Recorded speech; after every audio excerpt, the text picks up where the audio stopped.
All right, integral of tan to the fifth x dx. This is a tough one because if we look at our rules for what to do, it says if the power of secant's even, well, we don't have a secant here. If the power of tangent's odd, let u equal secant x. Well, we don't have a secant there, so it looks like this doesn't apply. So what I want to do is I want to use the identity over here to rewrite this. So let's rewrite at least some of these tans as secants. So I want to rewrite this as integral of, let's break this up like this. I want to do it as tan squared times tan.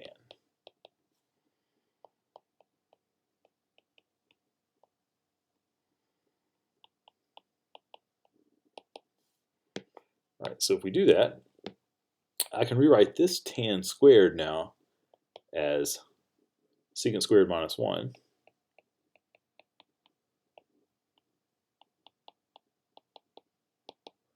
And now I'm going to square that out. When you square it out, you're left with, let's see, secant to the fourth minus 2 secant squared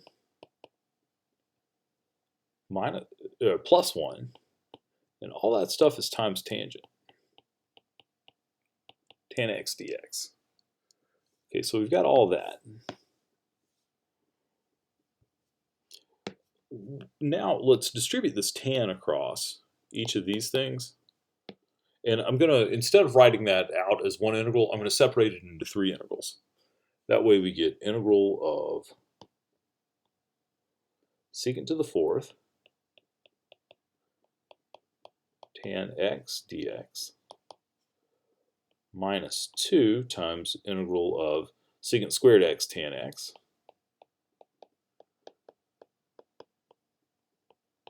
then plus integral of tan x. And so now we've got three different secant and tangent integrals to deal with. Now let's deal with these things individually. This last one over here, secant integral of tan x, you can deal with that one by rewriting it as sine over cosine. Let u equal cosine x. Du is going to be minus sine x. So you're left with integral of 1 over u du. Let's see, 1 over u with a negative in the front. So this becomes minus ln of u. I'm going to go ahead and write that as cosine.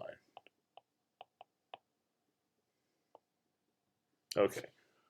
And actually, it's worth just memorizing and or just looking it up. The integral of tan is minus natural log of cosine. It's fine with me if you just look that up, and for this one, if you just wrote it as minus ln cosine x. That comes up often enough that it's worth just knowing the formula. All right, the one in the middle,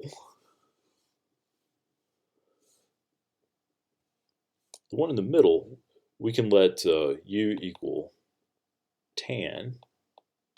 You could let u equal secant as well, but to me it makes more sense to let u equal tan.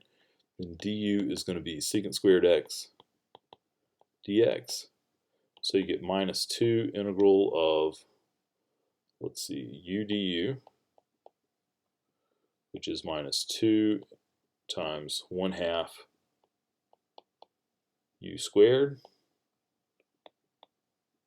So that gives you, the 2 and the half cancel, gives you minus u squared, which is minus tan squared.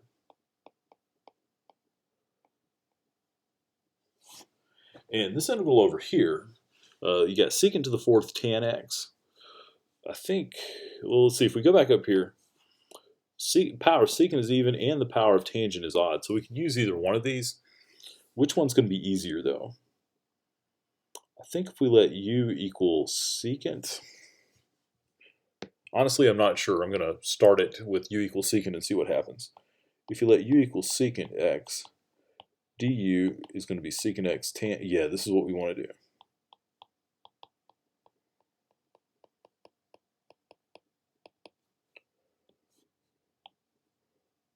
Why do I say that? Because we're not going to have to use any identities or anything to rewrite it.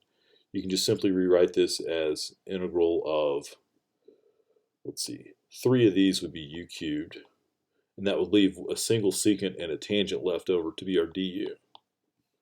So this gives me 1/4 u to the 4th, and of course that's 1/4 secant to the 4th. So for my final answer, I've got to put these 3 things together. See, I sort of drew these barriers between them. So my final answer for this is going to be 1/4 secant to the 4th x minus tan squared x minus ln of absolute value of cosine x, and then we got to put a plus c on the end.